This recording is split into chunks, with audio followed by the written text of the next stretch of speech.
à l'heure. C'est un plaisir de vous retrouver aujourd'hui. On a reçu pas mal d'experts en 2020 et on va continuer de recevoir tout un tas d'experts. On vous donne rendez-vous tous les mardis à midi avec un panel d'experts essentiellement franco-américains. Et puis, on a aussi des experts sur le Canada et l'Angleterre si vous êtes abonné dans ces zones. On veut tout de suite savoir d'où vous êtes connecté. Alors, envoyez-nous le nom de votre ville, de votre État. Si vous êtes en France, aux États-Unis, ça nous intéresse. Juste un petit rappel sur qu'est-ce que French Morning Media Group. On est le média groupe des Français de l'étranger aux États-Unis, Canada, Angleterre, avec une présence depuis plus de 15 ans. Et aujourd'hui, comme vous pouvez le voir, il neige à New York. Donc, c'est fort sympathique de vous retrouver tous aujourd'hui. Je vais tout de suite présenter nos deux experts. Richard Ortoli, associé fondateur du cabinet Ortoli Rosenstahl à New York, membre des barreaux de Californie et New York. Il est avocat spécialisé en succession internationale, droit immobilier et fiscalité internationale. François Burneau, notaire de GMH Notaire, titulaire d'un master en gestion de patrimoine et d'un certificat de spécialisation en droit international privé. Il intervient régulièrement auprès d'une clientèle internationale, principalement basée aux États-Unis. Alors, juste pour que vous le sachiez, on a reçu des centaines d'emails de questions très détaillées. On va essayer de répondre au maximum d'entre vous. Vous êtes plus de 700 à vous être inscrits aujourd'hui sur ce webinaire, donc vous pouvez imaginer qu'il va y avoir beaucoup de questions. Toutes les questions qu'on a reçues par email ont été lues par nos deux experts et ils ont essayé de préparer cette présentation basée sur vos questions. Donc, écoutez bien ce qu'ils vont dire, regardez bien le partage d'écran. J'espère que vous avez rejoint depuis une tablette ou un ordinateur afin que vous puissiez voir le partage d'écran qu'ils vont mettre tout de suite pour vous. Je vais tout de suite laisser donc Richard démarrer son partage d'écran et nous présenter la partie américaine. Merci, à plus tard. Voilà, écoutez, bonjour, bonsoir à ceux qui sont ailleurs qu'aux États-Unis, en Europe.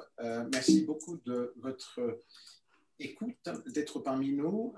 Richard Ortoli, avocat au barreau de Californie et de New York, comme a dit Romain. Merci beaucoup de cette présentation. Je vais parler bien évidemment de la partie américaine, puisque je suis avocat aux États-Unis. François ensuite parlera de la partie française et nous parlons tous les deux, peut-être lui plus en détail, de comment s'imbrique la question de la convention fiscale, la convention sur les successions et donations. Voilà, donc je vais parler, voilà une belle photo de moi. Je vais parler en premier lieu de la fiscalité des successions américaines. Donc, les principes fondamentaux, il faut savoir qu'est-ce qu'une succession américaine. Il y a trois types de succession américaine, en fait. C'est la succession d'un défunt, malheureusement, nous parlons de personnes qui sont décédées, qui est citoyen des États-Unis, quel que soit son domicile fiscal. C'est-à-dire, donc, il peut avoir une autre nationalité ou il peut résider à l'étranger, mais le citoyen des États-Unis est taxable sur l'intégralité de sa succession mondiale. Donc, le deuxième cas, c'est la succession d'un défunt non citoyen des États-Unis, mais fiscalement domicilié aux États-Unis. On rentrera dans la définition de ce qui est fiscalement domicilié un peu plus tard. Et le troisième cas, c'est la partie de la succession d'un défunt non citoyen des États-Unis et non fiscalement domicilié aux États-Unis, partie représentée par certains types d'avoirs aux États-Unis. Donc, ça, c'est une succession américaine. Ensuite, nous avons la fiscalité des successions. Donc, qui est taxé? Aux États-Unis, bon, ça viendra, c'est un peu long. Allez. C'est la succession américaine qui est taxée, non pas les héritiers ou les légataires. Alors ça, c'est donc l'inverse de la France, comme vous l'expliquera Maître Burneau. Les héritiers et ou les légataires d'une succession française sont taxés en France, et ce n'est pas la succession qui est taxée en France. Et le taux des droits de succession dépend du lien entre le défunt, les héritiers et ou les légataires en France.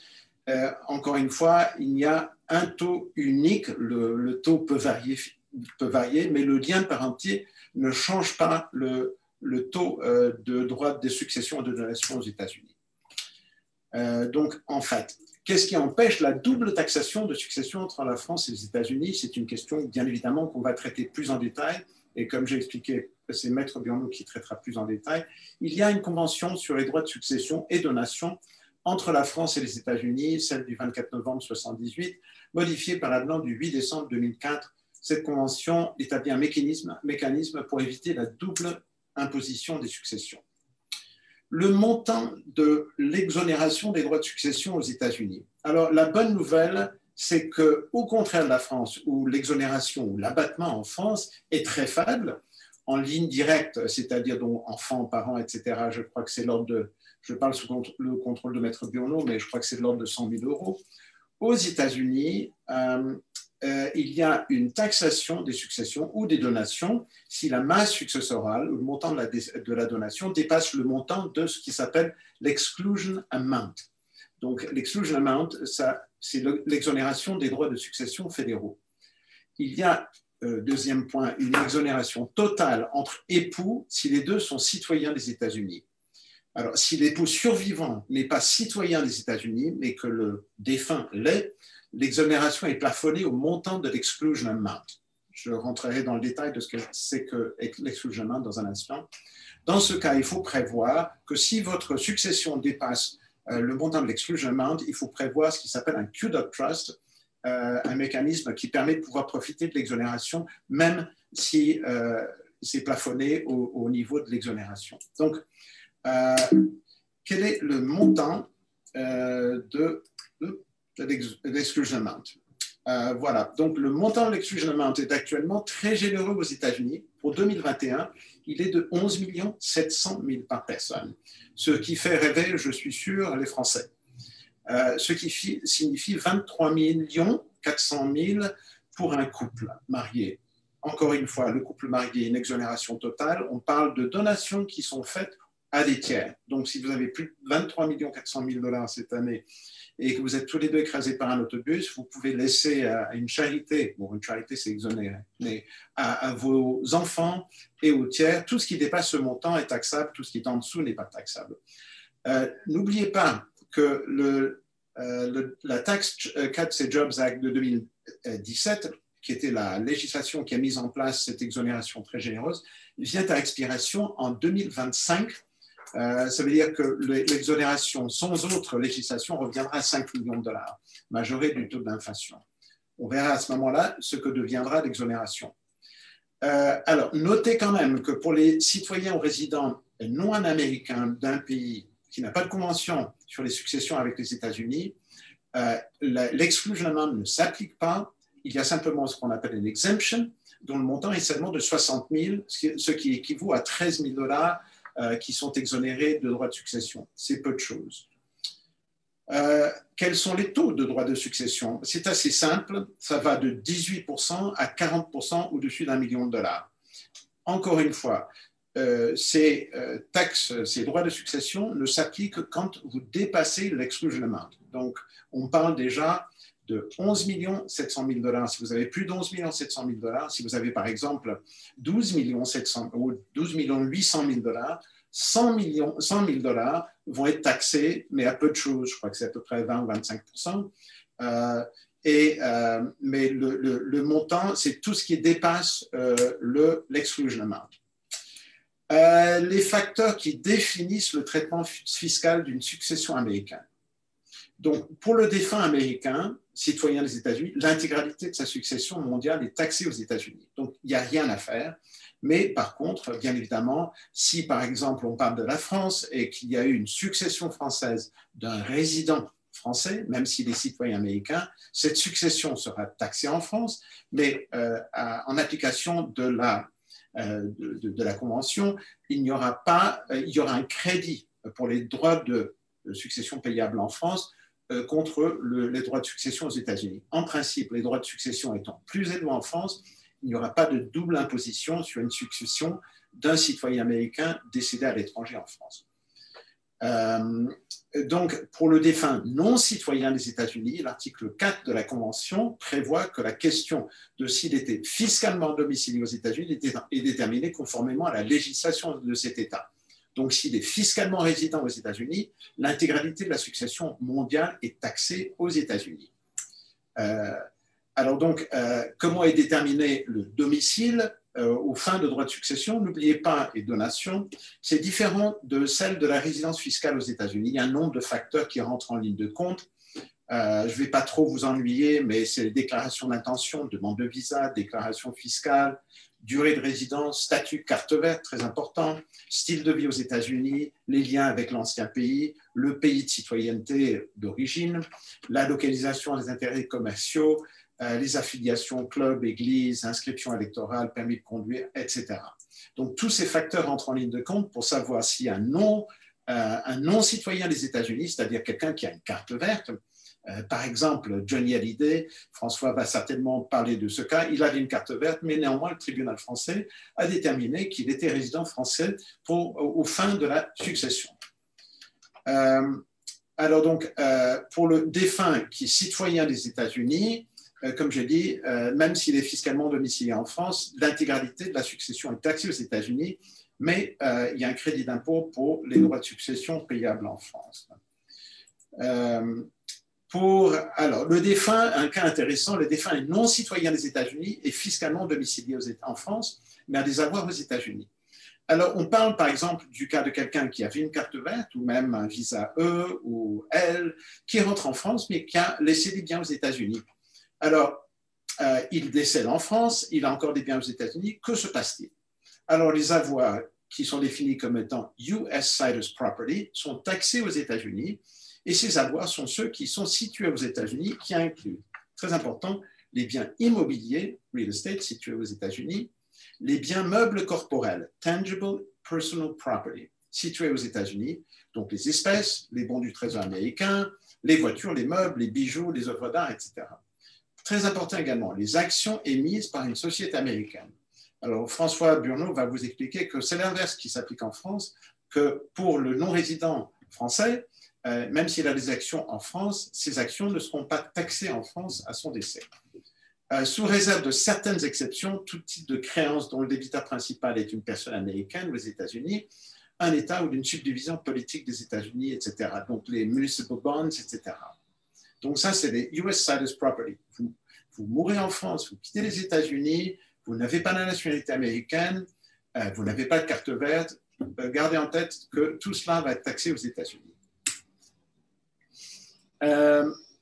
Alors, n'oubliez pas que le défunt est non citoyen des États-Unis et fiscalement domicilié en France, mais a des avoirs aux États-Unis.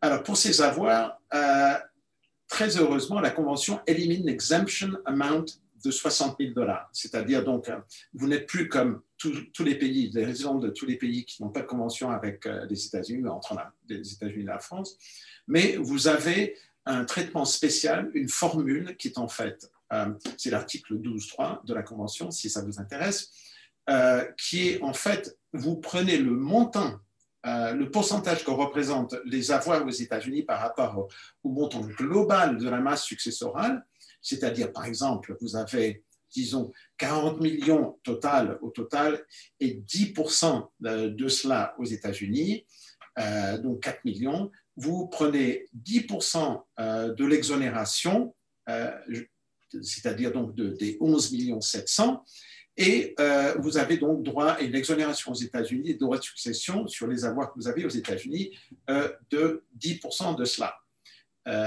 On peut vous expliquer plus en détail, mais c'est grosso modo ça. Donc, le pourcentage représenté aux États-Unis par la succession mondiale est utilisé comme pourcentage de l'exemption amount de 11,7 millions cette année.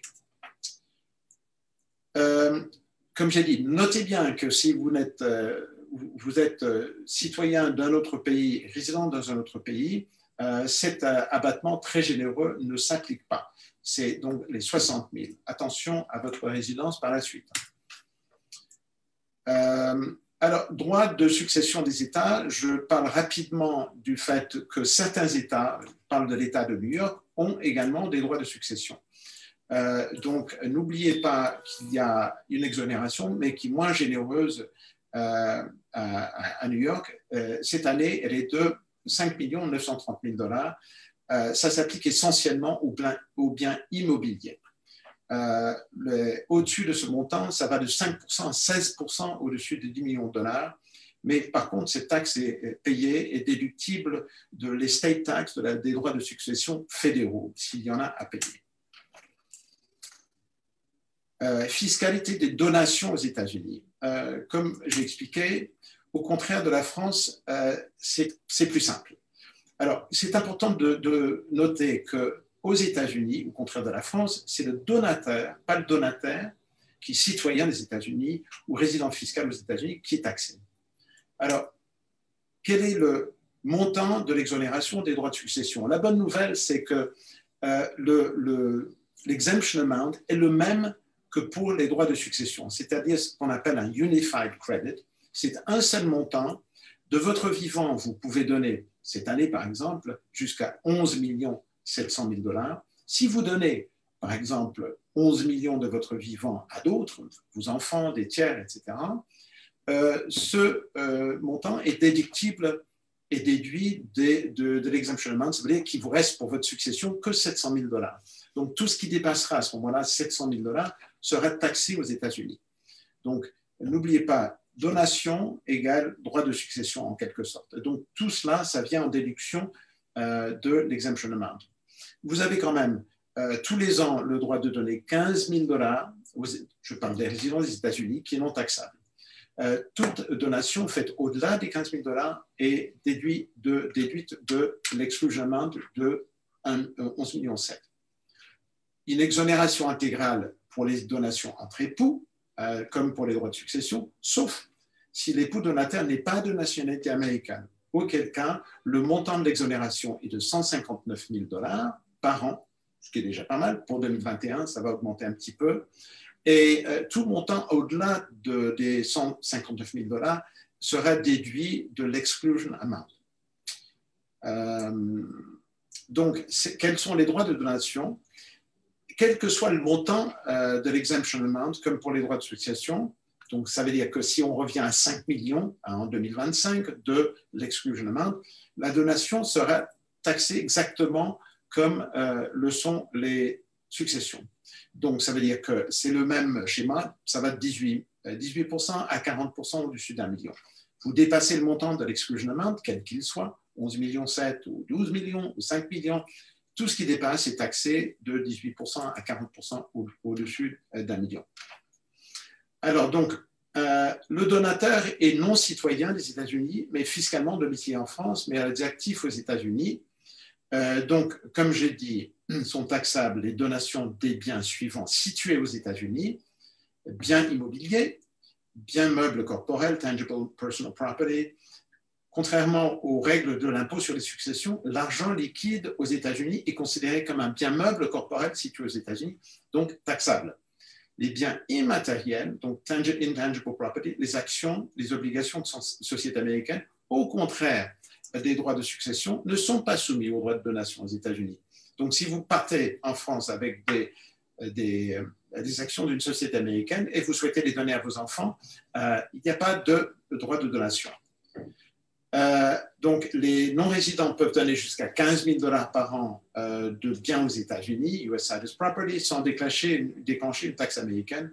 Mais par contre, n'oubliez pas que les non-résidents fiscaux, non-citoyens des États-Unis ne peuvent pas bénéficier de l'exemption amount et sont limités à 60 000 $ à vie. Donc, attention, ça va coûter très cher. Et en plus, de toute façon, si vous êtes en France, vous allez payer des droits de donation sur les donations que vous allez faire de biens aux États-Unis. Encore une fois, les droits que vous allez payer en France seront quand même déductibles des droits que vous devriez payer aux États-Unis. Donc, obligation des donataires aux États-Unis de donation de l'étranger. Alors, n'oubliez pas, vous êtes résident aux États-Unis, vous recevez une donation de la part de votre parent, de vos parents, de quelqu'un d'autre. La bonne nouvelle, c'est que le récipiendaire d'une donation, le donataire, ne paye pas de droit de donation aux États-Unis sur une donation qui est faite. Mais il y a un reporting à faire, c'est le formulaire 3520. Dites à votre expert comptable si vous recevez un montant d'un particulier, une personne physique, ou 2 personnes physiques qui, dans l'ensemble dans l'année, dépassent le montant de 100 000 $, dans ce cas-là, vous êtes obligé de déclarer cette ou ces donations sur le formulaire 3520. Si vous ne les déclarez pas, vous êtes passible d'une pénalité, d'une amende qui peut atteindre un maximum de 25% du montant de la donation. Si la donation vient d'une entité, un trust, une société, le montant est beaucoup plus bas dans l'ensemble. Donc, si vous êtes bénéficiaire d'un trust luxembourgeois autre, 16 388 et le montant passe 100 000 $. Donc, consultez de nouveau votre expert comptable si vous recevez des donations, distribution d'un trust étranger ou d'une société étrangère. Voilà, écoutez, je pense que j'ai parlé de l'ensemble des questions, un peu rapidement, bien évidemment. N'hésitez pas à nous adresser vos questions. On a répondu, je pense, dans l'ensemble à la plupart des questions d'ordre général. Si vous souhaitez une consultation avec François et moi-même, on peut très bien faire un Zoom avec vous parce que vous aurez très certainement des questions qui toucheront à la fois la France et les États-Unis. Je passe la parole à François. Merci de votre écoute. À très bientôt, j'espère. Merci beaucoup, Richard. Il y a François qui va donc partager son écran. On a déjà reçu quelques petites questions. Vous en faites pas, on essaiera de répondre aux questions qu'on reçoit dans le Q&A dès que François a fini sa présentation. À tout de suite. Merci. Bien, bonjour à tous. Merci Richard pour cette présentation très complète. Vous voyez bien mon écran? Ok. Donc moi, je vais aborder alors la convention franco-américaine que tu as déjà pas mal dont tu as pas mal parlé. Je vais rentrer peut-être un peu plus dans certains détails et puis surtout donner un peu aussi le côté français des choses. Donc moi, je suis notaire en France. Comme l'a dit Romain, j'interviens très souvent pour une clientèle située notamment aux États-Unis. Donc la convention fiscale franco-américaine, c'est une convention que je connais assez bien et que j'ai l'occasion de pratiquer très souvent. Alors, je vais essayer de faire défiler. Voilà. Donc cette convention, effectivement, elle date de 1978. Elle a été amendée en 2004. Richard l'a expliqué. Ce n'est pas la seule convention qui existe. Les États-Unis et la France ont une autre convention en commun et elle porte sur l'imposition des revenus et l'impôt sur la fortune. Donc, la convention qui est celle que je vais évoquer maintenant, qui concerne uniquement donc, les successions et les donations, son but, c'est d'éviter les doubles impositions en matière d'impôt de succession et de donation. Donc, ça veut dire que la convention organise des règles pour éviter qu'un même actif soit à la fois taxé par les États-Unis et taxé par la France. Donc, ça ne doit pas arriver en application de cette convention. Alors, cette convention, dans son article 1, prévoit d'abord, détermine son champ d'application. Alors, il y a une chose assez frappante, c'est que les États-Unis ont 2 critères pour marquer le champ d'application de cette convention. C'est à la fois le domicile et à la fois la citoyenneté américaine. Ce critère de la citoyenneté, j'aurai l'occasion d'y revenir un peu plus tard, mais n'est pas retenu par la France, puisque la France retient comme unique critère le domicile fiscal de la personne décédée ou du donateur. On a eu l'occasion avec Richard d'intervenir au mois de mai l'année dernière sur la dimension civile d'une succession, donc qui était totalement déconnectée de l'aspect fiscal, et j'avais eu l'occasion de vous dire qu'on pouvait choisir la loi applicable au règlement de sa succession.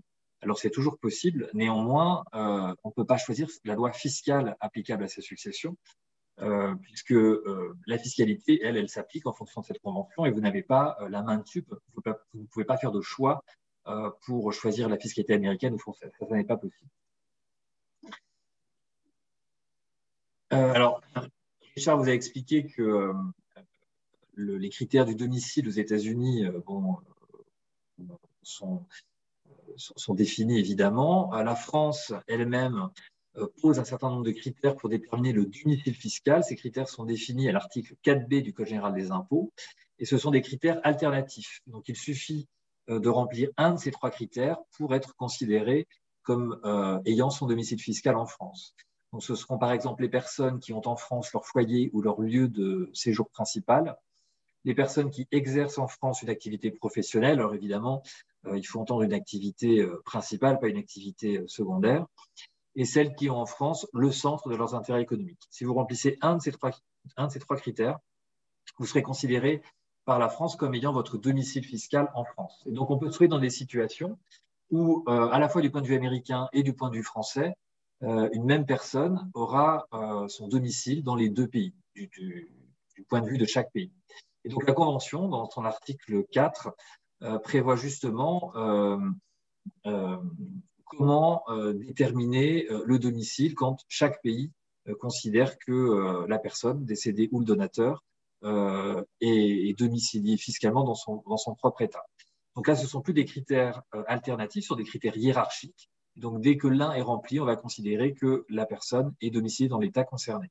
Donc, ce sera le foyer d'habitation permanent, à défaut, l'État avec lequel la personne entretient les liens les plus étroits, ce qu'on appelle le centre des intérêts vitaux, à défaut encore l'État dans lequel la personne séjournait de façon habituelle, à défaut la citoyenneté de cette personne et à défaut encore un accord entre les États si on ne parvient vraiment pas à déterminer quel est le domicile prédominant. Alors ensuite, la Convention aborde évidemment les biens qui sont taxables par les États. À l'article 5, on découvre que les biens immobiliers sont donc taxés par l'État où ils sont situés. C'est une règle assez simple. Il faut tout de suite ajouter que les sociétés qui sont constituées avec plus de 50% de biens immobiliers seront, au sens de la Convention, assimilés à des immeubles.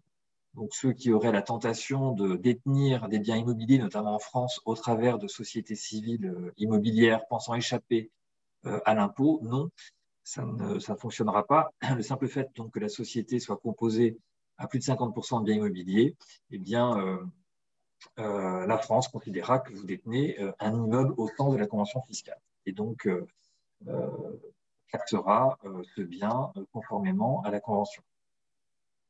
L'article 7 précise que les biens mobiliers, donc autres que le numéraire, sont taxés par l'État où ils sont situés.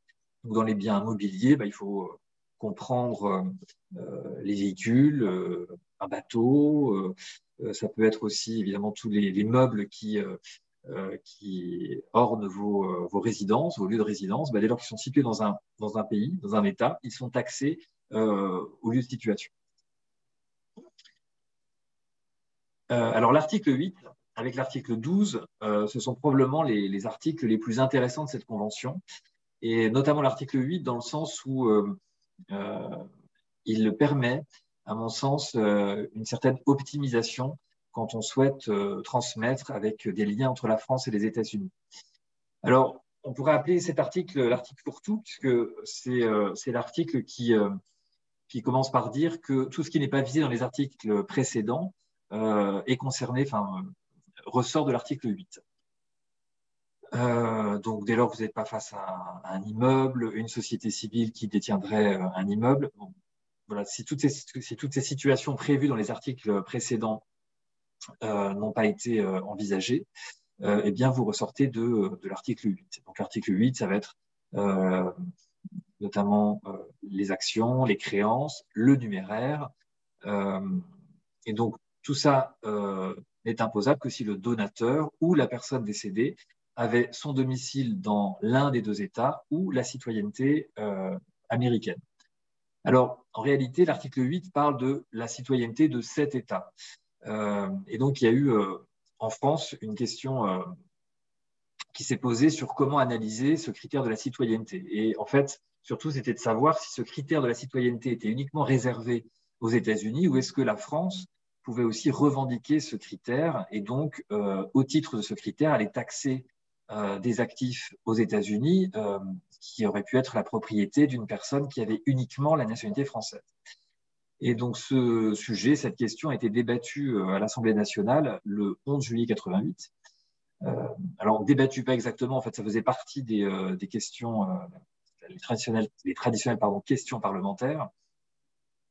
Et donc, le ministre du budget et de l'État, à l'époque, avait donc répondu de façon très claire que le critère de citoyenneté était uniquement un critère réservé aux seuls États-Unis, qui ne s'appliquait pas à la France, et que donc la France ne pouvait pas taxer des avoirs bancaires situés aux États-Unis et détenus par une personne de nationalité exclusivement française, et qui était donc en l'espèce domiciliée aux États-Unis.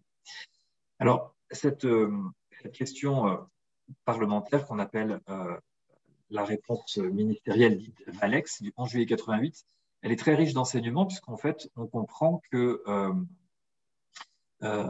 dès lors que vous avez des avoirs bancaires du numéraire qui est situé aux États-Unis, détenu par une personne qui a la nationalité française, eh bien ce capital va échapper à la taxation française. Et donc, c'est pas neutre du tout si on souhaite notamment transmettre un capital financier. Alors, vous allez voir, peut-être mieux comprendre avec un exemple, parce qu'on comprend toujours mieux avec des exemples. Prenons le cas d'Elisabeth Durand. Alors, Elisabeth Durand, elle est franco-américaine, elle est domiciliée à New York, et elle y habite depuis une trentaine d'années, et elle souhaite consentir une donation de 500 000 $ à ses 2 enfants qui, eux, résident en France. Donc, en vertu de cette réponse ministérielle et de ce que je viens de vous expliquer, eh bien, ce capital financier sera taxable uniquement aux États-Unis, puisque notre donatrice est résidente aux États-Unis et bien qu'elle ait la nationalité française, la France ne pourra pas revendiquer un impôt sur cette donation et donc seuls les États-Unis pourront taxer ce capital. Et bon, Richard vous a expliqué que les seuils d'imposition aux États-Unis, les différentes strates d'imposition, puisque vous avez à la fois l'impôt fédéral et l'impôt de l'État, ce sont des seuils beaucoup plus élevés que les seuils d'exonération sont beaucoup plus élevés qu'en France. Donc, dans mon hypothèse, cette donation ne serait pas taxable aux États-Unis. Donc, ça veut dire que Elisabeth Durand peut transmettre 500 000 $ à ses enfants résidents français sans encourir aucune taxation. Mutation, 0. Alors, ce sont des opérations sur lesquelles j'interviens assez souvent et évidemment, l'administration française pourrait être tentée d'aller rechercher les enfants et de demander une taxe sur ce capital qui viendrait sur leur compte. Et donc, c'est assez opportun de pouvoir enregistrer, en fait, alors non pas la donation, puisque la donation, dans mon hypothèse, elle serait consentie aux États-Unis dans un formalisme d'ailleurs qui est beaucoup plus souple que le formalisme retenu par la France, par le Code civil français, en l'occurrence.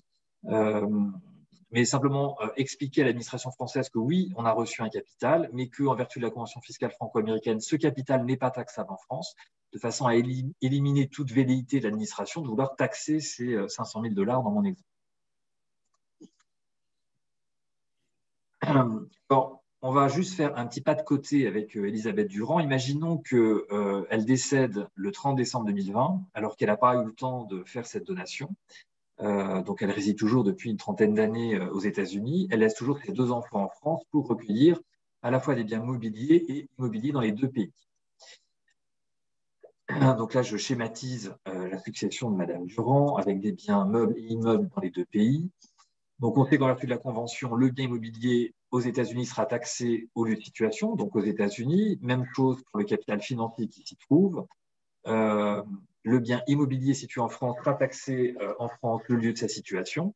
Et les avoirs bancaires, donc en vertu de ce que je viens de vous expliquer et de toujours cette fameuse réponse ministérielle du 11 juillet 88, eux seront taxés uniquement aux États-Unis. Et donc, si on est dans une succession qui ne représente pas un enjeu fiscal aux États-Unis, eh bien, les comptes bancaires, même situés en France, pourront être transmis aux enfants en exonération totale d'imposition, à la fois en France et aux États-Unis, si on est en dessous des seuils américains.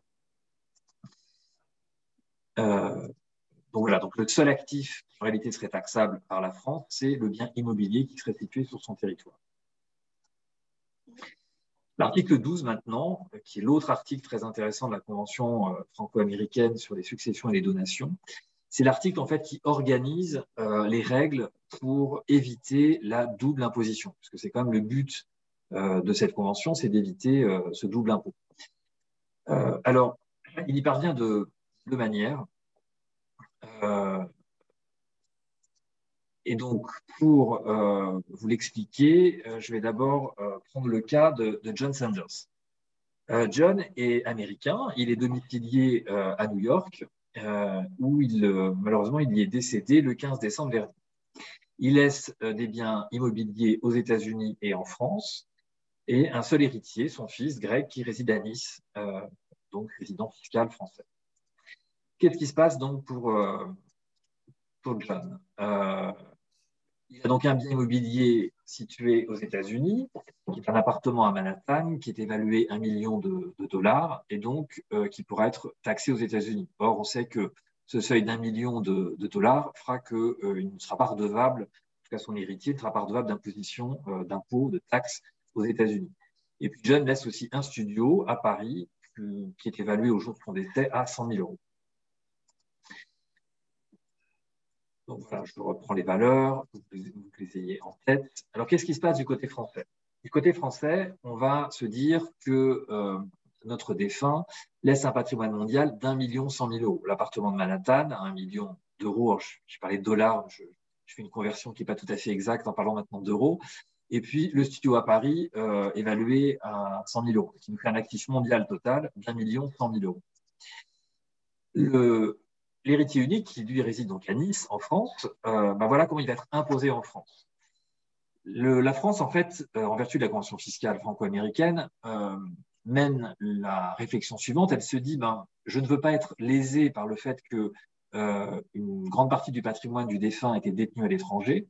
Donc, je ne peux pas taxer l'immeuble qui est aux États-Unis, puisque ça, c'est réservé à l'imposition américaine, qui en l'espèce n'est pas soumis à imposition, compte tenu du montant. Mais néanmoins, je vais calculer la taxe à laquelle j'aurais pu prétendre si l'ensemble du patrimoine du défunt avait été détenu en France pour arriver à ce qu'on appelle un taux moyen d'imposition. Donc là, en l'occurrence, si l'ensemble du capital de M. Sanders était logé en France, son héritier unique aurait dû acquitter une taxe de 252 678 euros en tant que fils unique. Ce qui nous amène à un taux moyen d'imposition de 23%. Et donc, ce sont ces 23% que l'on va appliquer au seul bien taxable par la France, c'est-à-dire le studio. On sait qu'il est évalué 100 000 euros, donc l'héritier devra en France une taxe de 23%. Alors, certains auraient pu être tentés de se dire que 100 000 euros, ça correspond à la franchise en France fiscale, c'est-à-dire la partie qu'on peut transmettre à un enfant sans payer d'impôts. Eh bien, en l'occurrence, le fait de détenir un patrimoine à l'étranger va quand même permettre à la France de taxer le studio à Paris et de ne pas retenir uniquement la franchise de 100 000 euros. Elle va taxer suivant le moyen d'imposition. Et donc ça, c'est une des conséquences de l'article 12 de la Convention franco-américaine. Et puis la Convention franco-américaine, dans son article 12, envisage un autre mécanisme, c'est celui du crédit d'impôt. Donc le crédit d'impôt, c'est typiquement pour éviter cette double imposition. Et donc, c'est un mécanisme qui permet d'imputer sur l'impôt d'un État un crédit d'impôt déterminé en fonction de l'impôt acquitté dans l'autre État sur les mêmes biens. Alors, prenons l'exemple de Peter Sullivan. Peter Sullivan est américain et il est domicilié à Paris. Il y est décédé le 1er octobre dernier en laissant des avoirs bancaires en France et aux États-Unis. Alors, pour que l'exemple soit parlant, on va considérer que ces avoirs bancaires sont quand même d'un montant conséquent, en tout cas suffisamment conséquent pour qu'il y ait une taxation aux États-Unis. Donc, si on schématise la succession de Peter, des actifs bancaires dans les deux pays pour des montants conséquents, et on sait qu'en vertu de la convention fiscale, ces avoirs sont taxés par les États-Unis si elle a la nationalité américaine. Donc là, en l'occurrence, c'est le cas. Peter n'a que la nationalité américaine, donc les États-Unis, en vertu du critère de la citoyenneté que n'a pas la France, peut appréhender, en tout cas peut taxer l'ensemble des avoirs bancaires à la fois situés aux États-Unis et situés en France. Et la France, par le critère du domicile, ce qui est le cas de notre défunt puisqu'il était domicilié à Paris, peut également appréhender l'ensemble des avoirs bancaires au titre du domicile. Donc, on se rend compte que les deux États, en vertu de la Convention, peuvent revendiquer une taxe sur les mêmes actifs. Alors, comment on s'en sort? Eh bien, pour éviter justement une double imposition des avoirs bancaires, on va pouvoir demander à imputer en France, par exemple, la taxe qui a été acquittée aux États-Unis du chef sur les mêmes actifs, de façon à ne pas payer deux fois l'impôt. Alors, dans ce cas-là, vous devez remplir des formulaires. Donc, en France, quand vous êtes du côté français, c'est le formulaire 2740 SD. Je vous en ai mis une photo sur la présentation. Et quand vous êtes du côté américain, eh bien, vous remplissez le formulaire de l'IRS, le 706CE, qui est le Certificate of Payment of Foreign Death Tax, pour revendiquer, enfin, en tout cas pour établir l'impôt qui aura été acquitté en France, de façon à ce qu'il vienne s'imputer sur la taxe éventuellement due aux États-Unis. C'est comme ça qu'on évite la double imposition. Alors, ce crédit d'impôt, l'article 13 évoque, ça fait plus qu'évoquer, elle arrête des délais pour pouvoir faire cette demande de remboursement ou de crédit d'impôt. Et donc, ce sont des délais qui, en fait, vous pouvez revendiquer le plus long de ces délais. Donc, c'est au minimum avant le 31 décembre qui suit la deuxième année du décès ou de la donation. Sinon, ça peut être aussi 5 ans à partir de la date du décès ou de la donation. Et puis, si vous avez un litige avec l'administration ou si votre impôt a mis un certain temps avant d'être déterminé, à ce moment-là, il faut faire cette demande dans l'année qui suit la détermination définitive et le paiement de l'impôt, sans jamais pouvoir excéder 10 ans à compter du décès ou de la donation. Pour rappel, sauf si vous n'êtes pas du tout familier avec ces montants, je vous ai dans ce tableau rappelé les montants en fait, que vous pouvez transmettre. Donc là, on est côté français, ce que vous pouvez transmettre en matière de donation ou de succession vers vos proches. Parce que comme Richard l'a expliqué tout à l'heure, le système fiscal français ne raisonne pas par succession, mais raisonne par lien de parenté. Votre lien de parenté avec le donateur ou avec la personne décédée, et la fiscalité évolue en fonction de ce lien de parenté. En ligne directe, donc parent-enfant, vous pouvez transmettre soit par donation, soit par succession 100 000 euros tous les 15 ans sans payer aucune taxe, et ça s'entend par parent et par enfant. Entre frères et sœurs, ce seuil d'exonération est fixé à 15 392 euros. Pour les neveux vis-à-vis d'un oncle ou d'une tante, 7 967 euros. Et puis en matière entre époux, par exemple, vous avez une exonération totale des droits de succession en France, sans aucun montant, sans aucun seuil. En revanche, si vous faites une donation à votre conjoint ou à votre partenaire, partenaire de Pacs, à ce moment-là, si vous dépassez 80 724 euros, eh bien, il y a une imposition qui commence à courir. Vous pouvez aussi avantager vos petits-enfants, et alors, en fonction du barème fiscal français, c'est plus intéressant de les gratifier de votre vivant, puisque vous pouvez transmettre près de 32 000 euros à chaque petit enfant sans payer aucune taxe en matière de donation. Alors que si vous les gratifiez dans le cadre d'une succession, eh bien, la franchise est, elle, très faible, elle est limitée à 1 594 euros. Et puis, depuis quelques années, vous pouvez aussi gratifier vos arrière-petits-enfants. Et en matière de donation, vous pouvez leur transmettre jusqu'à 5 310 euros à chacun, donc par arrière-grand-parent et par arrière-petit-enfant, sans payer aucune taxe. Donc voilà pour la fiscalité en France. Vous avez aussi un dispositif qui permet de transmettre près de 32 000 euros par parent et par enfant tous les 15 ans, mais avec un certain nombre de conditions. Il faut que cette donation porte sur une somme d'argent, que le donataire soit majeur et que le donateur, lui, ait moins de 80 ans. Ça concerne aussi les grands-parents vis-à-vis de leurs petits-enfants, ou aussi un oncle ou une tante qui n'aurait pas eu de descendants vis-à-vis de ses neveux. Et puis ici, vous avez le barème d'imposition. Donc, une fois que vous avez dépassé ces seuils au terme desquels vous êtes totalement exonéré d'imposition, eh bien, c'est les taxes qui commencent à être applicables. Et donc, c'est un barème progressif avec donc, des tranches, sachant que très souvent, un héritier va être cantonné dans la tranche à 20%, c'est-à-dire une part qui représente un peu plus de 500 000 euros. Dès lors que sa part sera supérieure à 500 000 euros, il va basculer dans une tranche à 30%, puis à 40%. Et puis, depuis quelques années, on a aussi une tranche à 45%, au-delà de 1 805 000 euros d'actifs recueillis dans le cadre d'une succession ou d'une donation, puisqu'en fait, ce barème s'applique dans les deux cas. Et à chaque fois, il faut l'entendre comme un taux marginal. Ça n'est pas un taux fixe. Hein. Si vous recueillez 600 000 euros, ce n'est pas 600 000 euros qui seront taxés à 30%, ne seront taxés à 30% que la partie qui dépasse les 552 324 euros. Entre frères et sœurs, vous avez une fiscalité qui très vite est à 45% au-delà du montant d'exonération qui est relativement faible entre frères et sœurs. Entre un oncle et son neveu, la taxation sera de 55% et entre personnes non parentes, on tombe à 60%. Ou plutôt, on atteint 60%. Enfin, un quatrième cas qui répond à une des questions qui m'a été posée d'ailleurs en préparant cette intervention, qui était une question tout à fait pertinente sur la question du traitement des donations antérieures, et notamment quand un donateur aura été domicilié à la fois aux États-Unis et puis en France par la suite. Alors, prenons le cas de Patricia Allard, qui est domiciliée à New York.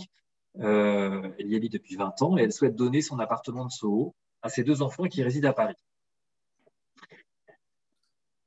Bon, elle peut, alors vous avez compris que dans la mesure où elle est domiciliée aux États-Unis au moment de cette donation, que la donation porte sur un immeuble qui est situé aux États-Unis, donc la taxe en vertu de la Convention est uniquement exigible aux États-Unis. Le seuil d'imposition fait qu'il n'y aurait pas d'imposition due aux États-Unis sur ce montant. Donc les enfants vont recevoir la donation de cet appartement américain et devenir propriétaires de ce bien sans payer aucune taxe ni aux États-Unis, ni a fortiori en France.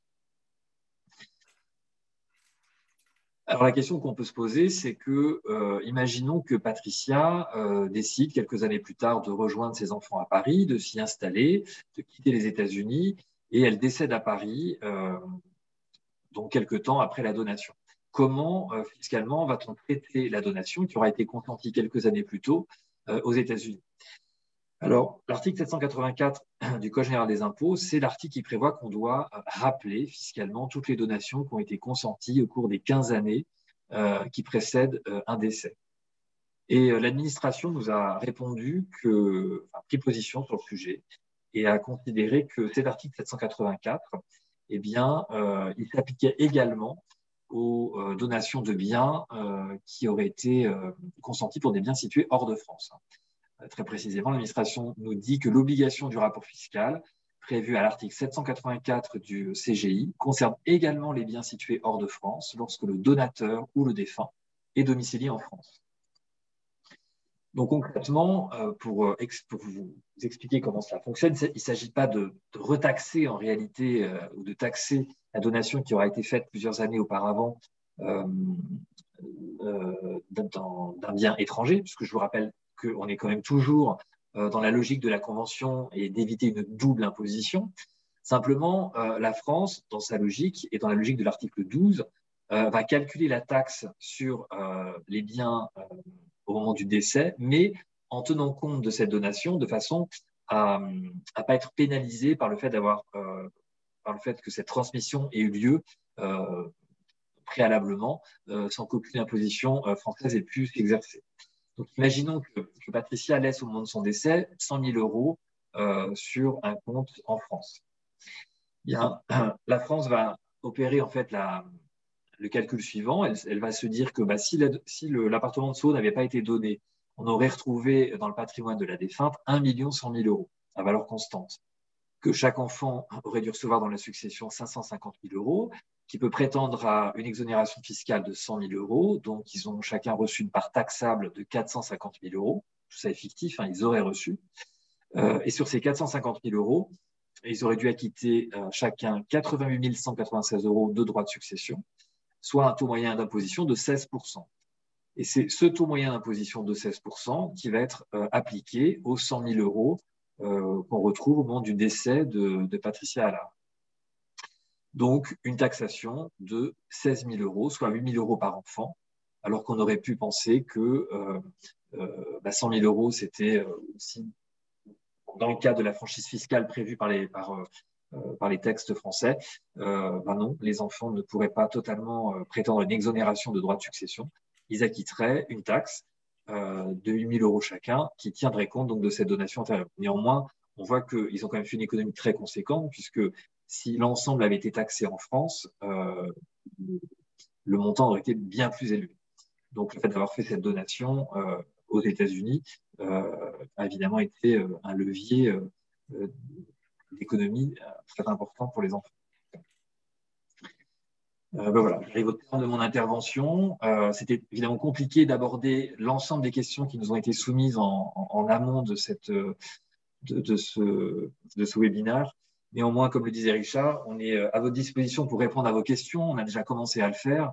Et puis également, si vous le souhaitez, d'organiser des entretiens en visio, par Zoom ou par un autre moyen, ce qu'on fait assez souvent et qui permet d'avoir vraiment un conseil complet à la fois sur la partie américaine et sur la partie française. Ce sont des sujets qu'on connaît assez bien, même très bien tous les deux. Voilà, merci de votre attention et j'espère qu'il nous reste quelques minutes pour répondre à quelques questions. Romain. Super. Merci François. Oui, il nous reste 9 minutes pour répondre au maximum de questions possibles. J'en ai présélectionné quelques-unes que je trouvais d'ordre général. On a encore plus de 400 personnes qui sont connectées, donc c'est sûr qu'on a reçu beaucoup de questions. Je vais tout de suite en lire quelques-unes que j'ai sélectionnées et puis n'hésitez pas à lever la main, on essaiera de prendre une ou deux personnes aussi à la parole en audio. On a Thibaut, bonjour Thibaut, j'espère que tu vas bien, qui nous demande en anglais comment la juridique French Jurisdiction voit la life insurance acquis aux États-Unis. Donc, est-ce que vous avez une idée là-dessus en termes de succession? Alors, oui, la France va l'assimiler à un contrat d'assurance vie, mais là, la question à se poser, il faudrait déterminer en fait qui est le bénéficiaire, quel est le lien de parenté avec le souscripteur, quel est le domicile, la nationalité. Enfin, là, la question est pas assez précise pour qu'on puisse répondre. Pas de problème. Ensuite, on avait une question de Laurence. Bonjour Laurence, j'espère que tu vas bien. Est-ce que la déduction à hauteur de 11 millions par personne s'implique-t-elle à des green card holders résidant aux États-Unis? Oui, la réponse est simple, oui. Merci. On a une question de Dominique. J'ai une green card et je suis marié à une américaine. Je réside aux États-Unis, j'ai des maisons de location et prévois de prendre ma retraite en France. Serait-il intéressant pour moi de devenir citoyen américain pour réduire les frais d'héritage? Non, la réponse est non, parce que ici, l'intention d'établir une résidence fiscale en France, il va être taxé en France lors de son décès. Et il va être taxé sur l'ensemble de sa succession mondiale aux États-Unis, bien évidemment avec un crédit pour tout ce qu'il aura payé en France. Mais par contre, il faut qu'il fasse attention, je déborde un peu du sujet actuel, mais on ne peut pas renoncer à sa carte verte si on l'a depuis plus de 8 ans, si on remplit certains critères à la fois de patrimoine ou de revenus, sans payer une exit tax. Donc, à mon avis, il vaut mieux, parce que de toute façon, il y aura une exit tax forcée si vous rentrez en France avec une green card, que vous allez perdre à terme, puisque vous n'allez pas résider aux États-Unis. Il vaut mieux, dans ce cas-là, acquérir la nationalité américaine pour pouvoir rester en France sans devoir payer l'exit tax. Réponse très complète. Merci, Richard. Un peu compliqué. Non, mais très bien. On a une question de Dominique. Comment est reconnue la nue propriété aux États-Unis? Alors, question pas très simple. Hein. Oui. À vrai dire, ce n'est pas très clair parce qu'en fait, la question est de savoir est-ce que l'on contrôle ou pas le bien. Je pense que c'est un sujet qui n'est pas du tout clair et je veux bien l'évoquer dans le détail avec la personne qui a posé la question. Ok, merci. On a une autre question Alors, donc d'un auditeur anonyme qui nous demandait, est-ce que vous pouvez parler un peu des Revocable Trust dans le cas d'un citoyen américain résident fiscal en France qui sera bénéficiaire du Revocable Trust de ses parents, citoyens américains résidant aux États-Unis? Est-ce qu'il y a des complications vis-à-vis de la loi fiscale en France? Merci d'avance. François? Alors, il est citoyen américain, il est résident en France, c'est ça, hein?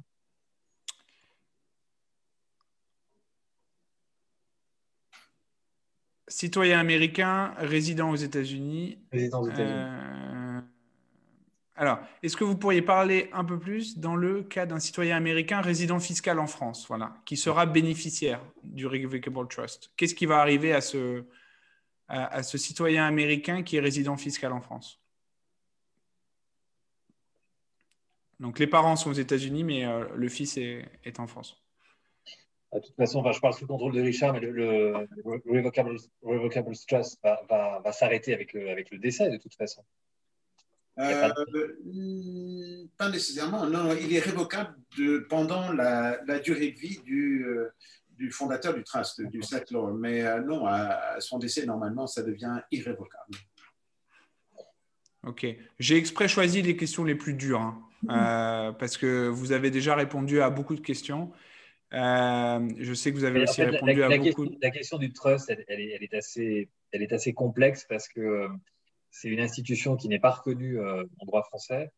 Mais comme je le dis souvent, la France est très ambivalente vis-à-vis du trust parce qu'elle ne reconnaît pas l'institution, mais néanmoins, elle a mis en place tout un tas de dispositifs fiscaux pour les taxer.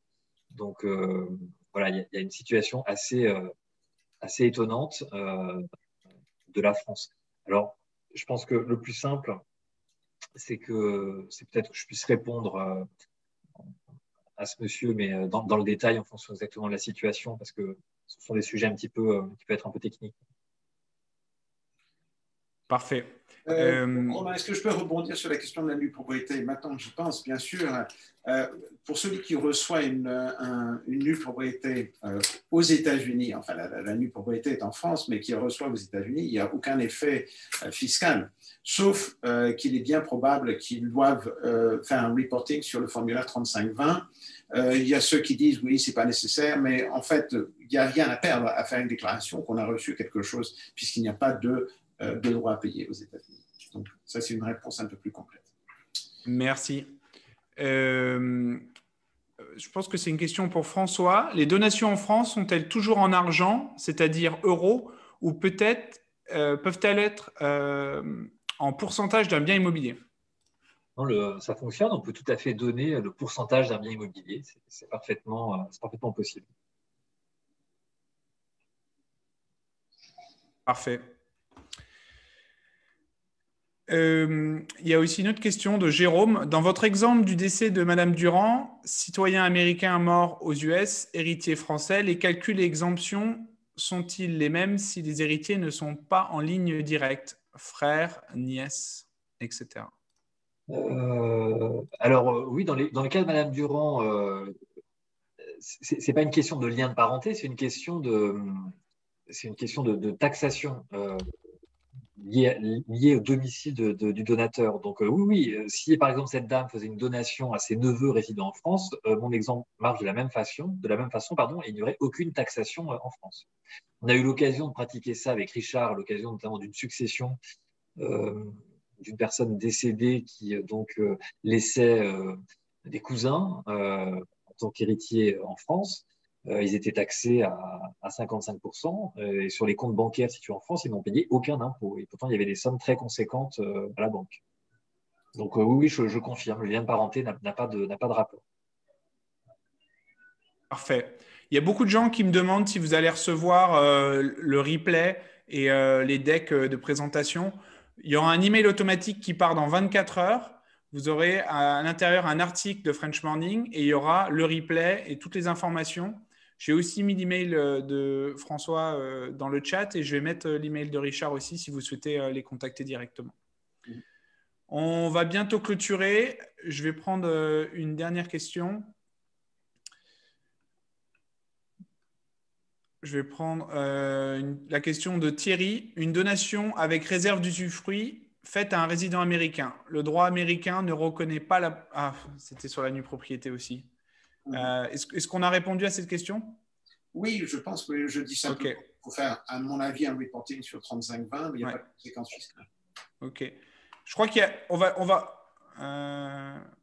On va essayer d'avoir Francis qui voulait nous poser une question en audio. Est-ce que Francis est là? Francis? Non. Ah, Francis. Ah, bon, on a Isabelle alors. On va prendre Isabelle. Comme ça, on peut entendre la voix d'un de nos lecteurs aujourd'hui. Isabelle, on vous écoute. Oui, bonjour. Ça fait référence à la possibilité par la France de rappeler une imposition sous 15 ans. Donc la question, c'était si on fait une donation aujourd'hui dans le cadre de l'exemption américaine et qu'on rentre, par exemple, dans 6 ans ou 7 ans en France, est-ce que la France, à ce moment-là, peut rappeler une imposition sur cette donation qui était initialement exempte d'imposition? Alors, chère madame, c'est exactement l'exemple que je donne tout à la fin de mon support. Donc la réponse, c'est oui, mais c'est à nuancer. C'est-à-dire que la France tiendrait compte de la donation qui a été faite en exemption aux États-Unis, mais pas pour retaxer le capital, c'est simplement qu'elle prendrait en compte cette donation pour affiner en fait son taux d'imposition sur les actifs qui n'ont pas été transmis et qui resteraient au jour du décès. D'accord. Mais je vous renvoie à l'exemple que je donne.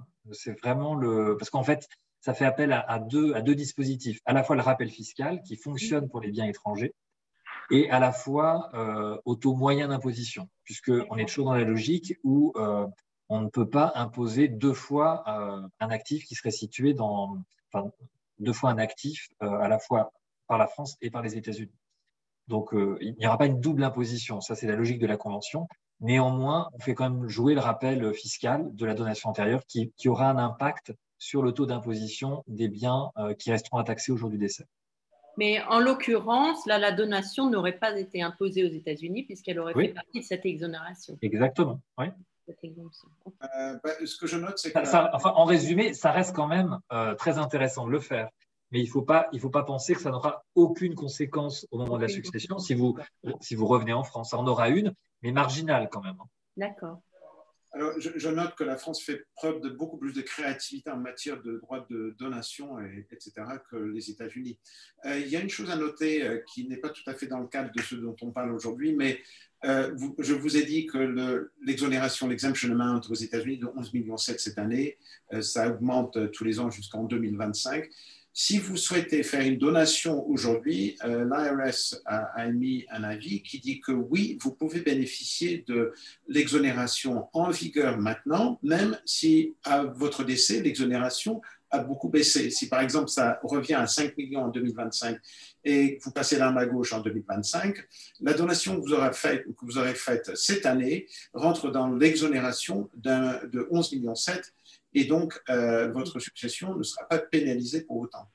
Donc, soyez généreux cette année et l'année prochaine jusqu'en 2025. Très bien. Merci. Merci beaucoup Isabelle d'avoir osé lever la main pour poser votre question en direct. On a encore des centaines de questions qui ont été posées dans le Q&A. Ce qu'on va faire, c'est que je vais exporter toutes les questions qu'on a reçues. Je les enverrai aussi à Richard et à François. S'ils voient des points précis, ils reviendront aussi vers vous à ce sujet-là.